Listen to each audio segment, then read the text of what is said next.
When I analyzed Narendra Modi, I realized the Chief Minister of Gujarat, he had done wonderful job. I remember in the newsroom when you asked someone, Modi ji addressing in Ferguson College, about development and all that, then the person who comes, my colleague reporter, starts talking about Goda rats.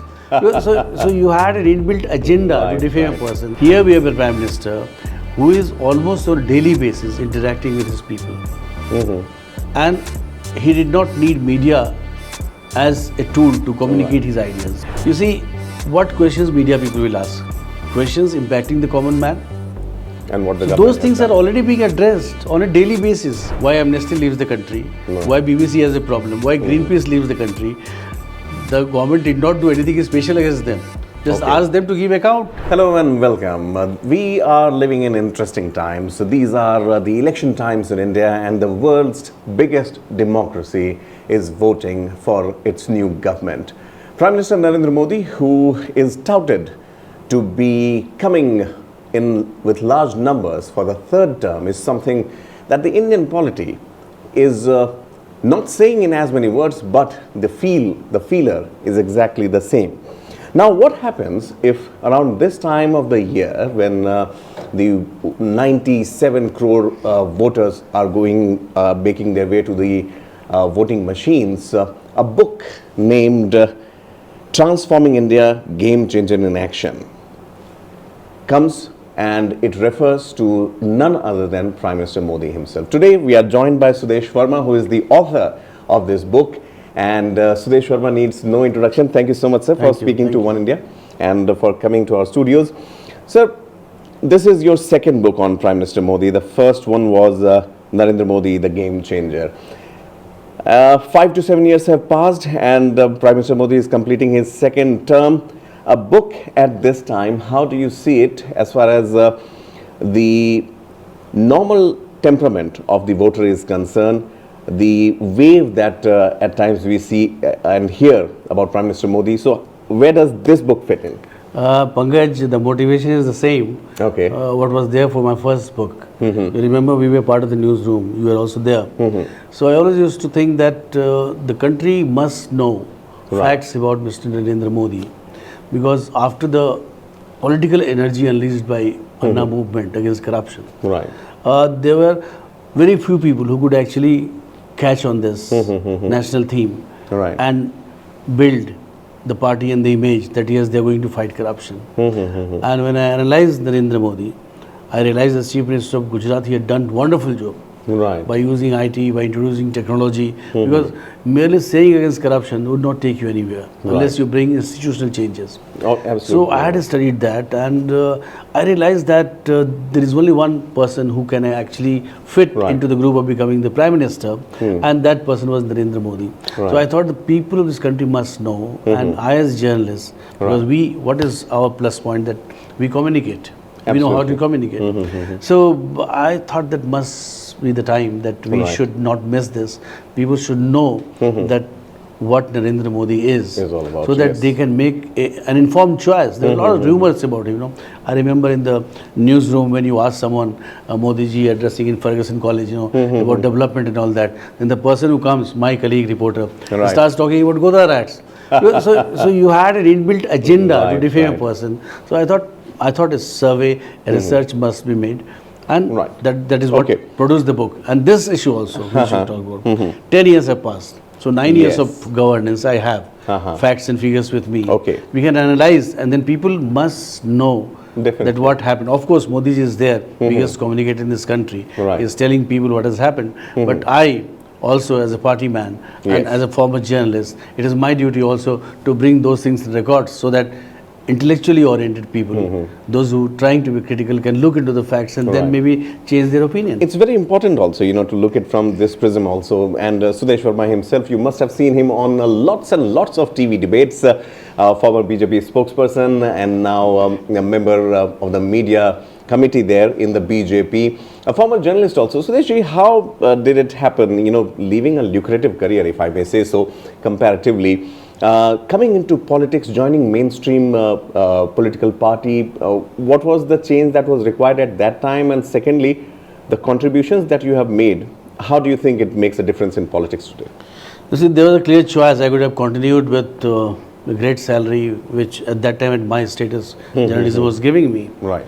And after writing the book, of course, there was likelihood of that many channels would like to have me there. Absolutely. Because I had a better understanding about the person who was going to be the Prime Minister and the person who became the Prime Minister. Absolutely, yeah. So, but I decided that this is the time now because I had aligned completely with my subject. Okay. And I had no reasons to believe that he was going to do wrong thing.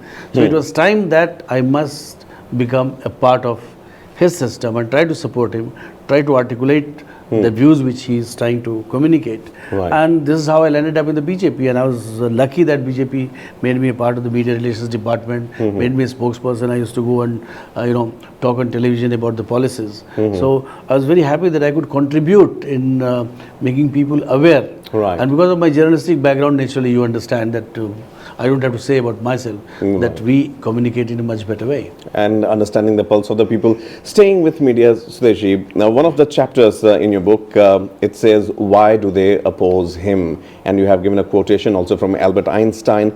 But media and Prime Minister Modi, many would say, don't go hand in hand. He doesn't do press conferences. So how do you look at that then? You see, we had a Prime Minister who never used to open his mouth. Okay. It was very difficult. For him, press conferences mattered because he had to communicate something, he would use press conferences. Right. Here we have a Prime Minister who is almost on a daily basis interacting with his people. And he did not need media as a tool to communicate his ideas. Okay. Because social media has given him a huge platform where he can interact directly. And the kind of smartphone users we have in this country, the kind of depth, the kind of penetration of social media and internet and telephones, it has given people access to what Modi has to say. So he doesn't need the media actually. So media is free to criticize the government, do research, do some investigation and bring out the bad things which the government is doing. But sadly, media has not been able to do that. What I've seen mostly on in the columns of the newspapers, that they would be critical of something, but it lacks the facts and lacks investigation. So Modi ji said, I'm doing my job. You do your job. Your job is to criticize me, to pinpoint that, okay, where I'm doing wrong, you please tell me, I'll try to correct that. So it's a brilliant thing. And not that he has not addressed. He has addressed whenever there is need. And if that be the two-way communication, then through Mann Ki Baat, I'm sure he takes the questions and the plight of the people also. If that is, what can be supposed to be. Yeah, Mann Ki Baat is biggest transformative instrument any leader in the world has evolved. I'll tell you why. You see, this is not a propaganda tool he has evolved. Through Mann Ki Baat, he interacts with people. He gets the feedback of what positive things have happened. And actually he's singing praise to the country where people are trying to rebuild the nation by their own efforts. So this is what Mann Ki Baat is all about. He's an inspirational leader. Nobody has asked Prime Minister to inspire people, but he knows that people need to be inspired for the country to march ahead. And Mann Ki Baat is the biggest transformational instrument. And it has been attested to by many leaders of the world. They are wondering that how Modi ji has evolved this instrument. No leader has been able to do that in an era of social media where there are many leaders who are on the social media. All right. Well, you see, I mean, Sudeshji, having said that, often, in terms of communication, they say it's a two-way process. And Modi ji has been facing flack, many a times for not addressing the media, the mainstream media, and then there are later on other allegations also as far as the role of media is concerned. Nonetheless, one more aspect that this governance of Prime Minister Modi has worked closely on is the feeling of pride, the Bharat factor, the Indian pride that they hold, and doing away with a lot of British legacies is something that we have seen happening in the past. Do you believe that that is one key step of making him the mass leader that he is today? I'll come to this question, but first I must answer the earlier comment which you have made. Okay. You see, it's not important whether you are addressing the media and whether some media people are asking questions. You see, what questions media people will ask? Questions impacting the common man. And what the so those things are already being addressed on a daily basis. People are asking him, lakhs and lakhs of questions come to him. And he keeps answering them in Mann Ki Baat and other platforms also. He has been talking about his government's achievements. Say, for example, if a journalist actually wants to confront, then he has the whole paper with him, newspaper with him, to investigate and say this has not happened. So this will help the government to rebuild their strategy that why this has not happened. The correcting message. But media want, why should the Prime Minister, you see, earlier it used to be time when Prime Minister used to take, entourage of journalists with them and all these PR things will happen. These things are not happening because if you are interested in covering the Prime Minister, you will go in any case because he is news. So organizations should put the business. It's a wonderful strategy that has worked well for Narendra Modi ji, even when he was the Chief Minister. Right. He says that I should give my time to people. It's people's time. And if media wants to criticize, okay, if they are fair enough, they can do that. But if they do wrong criticism, then they would face the flag. So this should not be an issue for a person who is speaking almost on a daily basis, interacting with people and answering all the questions which are being raised. No, absolutely. See, I mean, if actions are speaking louder than words, then so be it for Narendra Modi. Now coming to the question of Bharat, you see, the way Modi ji has created the pride of being an Indian inside for those who are staying in this country and for those who are staying outside. If you interact with NRIs, you would know what Modi name means to them. Country is now known by Modi. Yes. The moment you utter the name Modi, you will say, yes, India is developing. It's no longer a country of snakes and ladders. It's a country of IT, artificial intelligence. We are transforming the whole thinking of people. So Bharat, which used to be, an enigma for people, but it was actually, what do we call it, Sone ki chidiyan. It is transforming back into that with the kind of economic growth we are witnessing. So very soon we are going to be the third largest economy, US, China and India.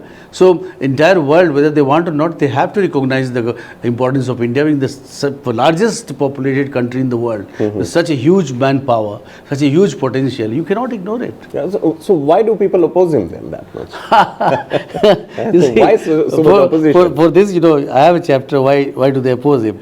I'll just give you a gist, you see. When you take action against 20,000 NGOs who were getting funds from abroad, yes, but not accounting for why they were getting the fund and where they were spending. So action taken against them, now they cannot take the fund. Why Amnesty leaves the country? Why BBC has a problem? Why Greenpeace leaves the country? The government did not do anything special against them.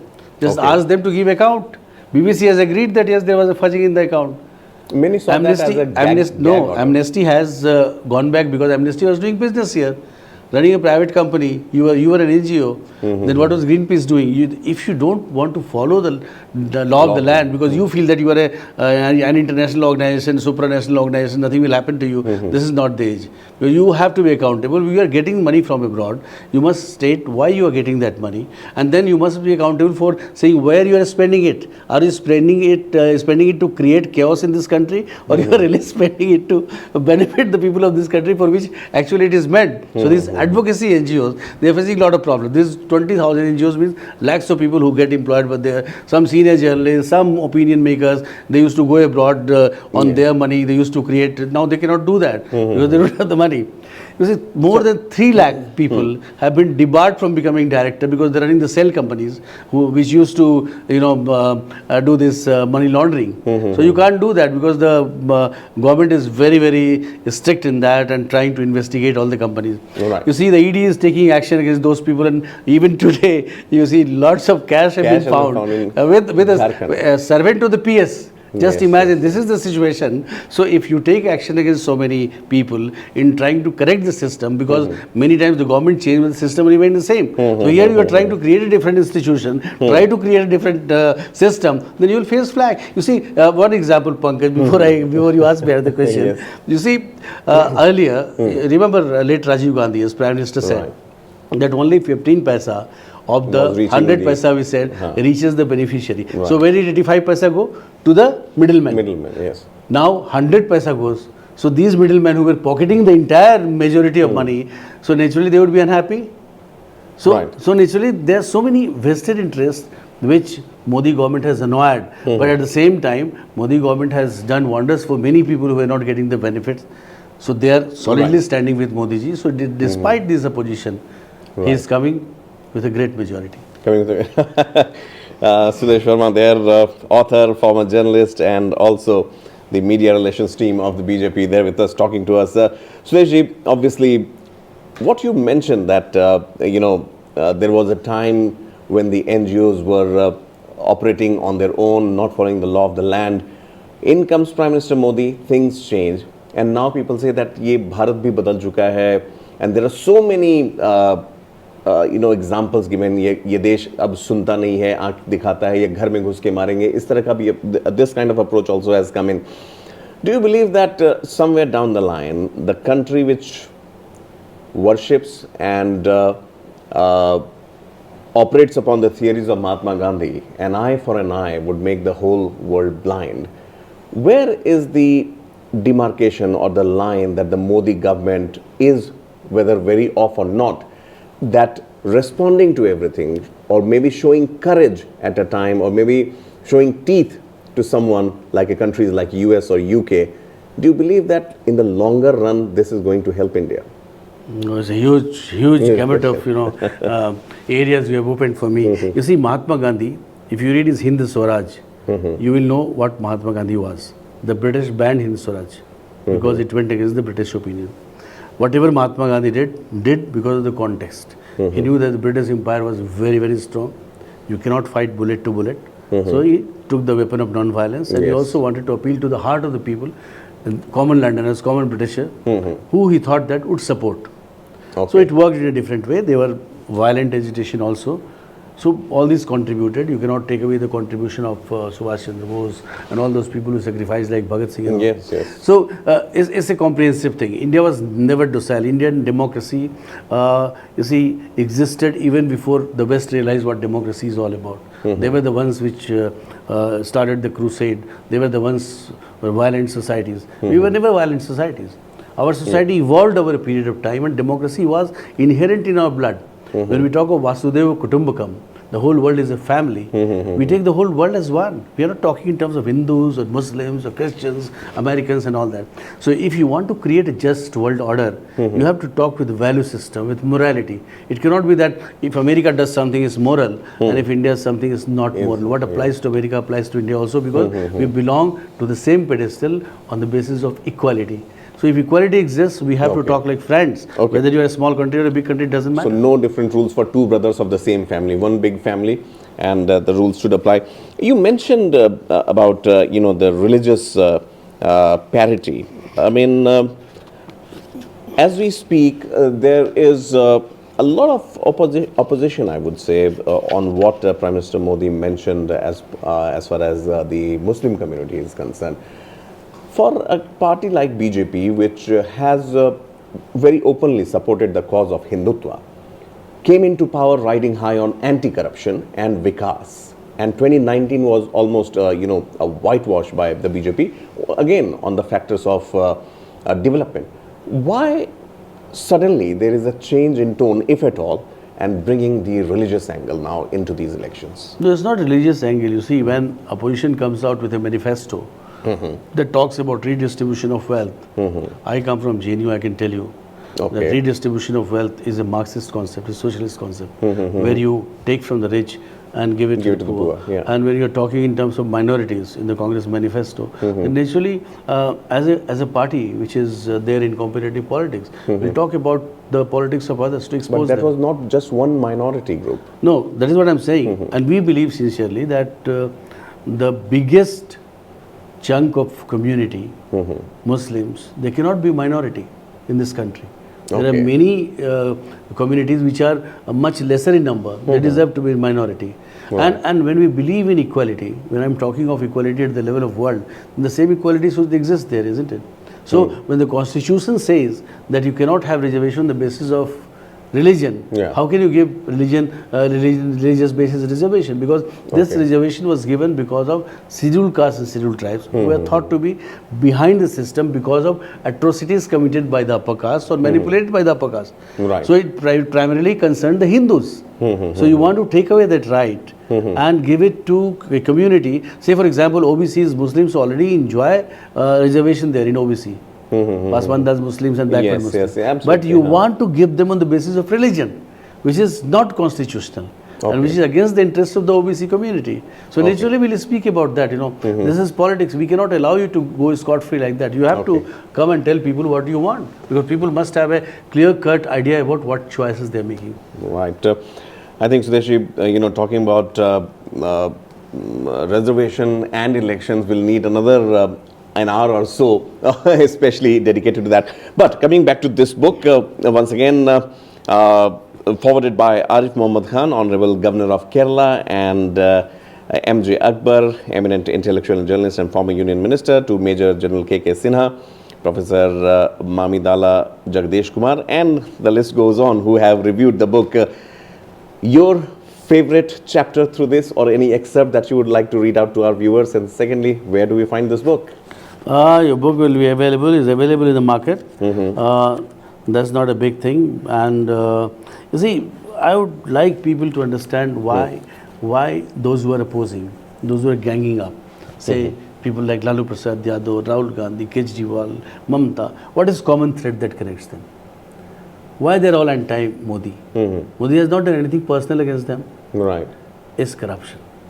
Action against corruption is being taken up. So fear that if this man comes again, with a renewed mandate, so they are going to be in trouble. And that is true. Right. He has said, Modi ji has said, kisi ko nahi choduga. And he believes in that, and he will do that. He will allow the agencies to work. I'll just read from there, right, so that maybe your readers would understand whether I have captured the spirit or not. See, one can understand the reasons behind opposition parties opposing Narendra Modi. In competitive politics, they have to, since their survival depends on mobilizing the section of the population that may have been rough-shouldered by the government policies.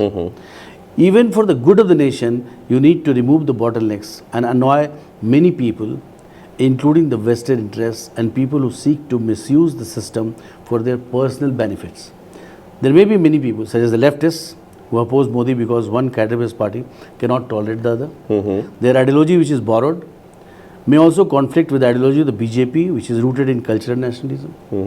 Nationalism for many is anathema and often synonymous with majoritarianism. There are some people, like the Islamists, who think that the government represents the larger Hindu population and that continuing the same would endanger their special status in the future. I've tried to analyze all these factors in this chapter, which would be very interesting. So basically, Sudesh Verma there, right, meaning to say that what Prime Minister Modi is doing may upset a lot of people, but that at least is good for India, and that's what the demand is. Well, getting more than 300 seats in the last 2019 elections, the BJP alone can definitely command at least that mandate of the people. And I guess if a party commands that kind of number, then certainly the people, the voices of the people are with them. At least that's what the interpretation of democracy is. Thank you so much for watching this broadcast. Thank you, Sudeshi, for speaking to us also. And this is the book, Transforming India, Game Changer in Action. This is Sudesh Verma's second book, the first one being Narendra Modi, the Game Changer. Go for it. It's available on Amazon from 14th of May onwards. You can pre-order it. And also it's available on all the bookstalls near you.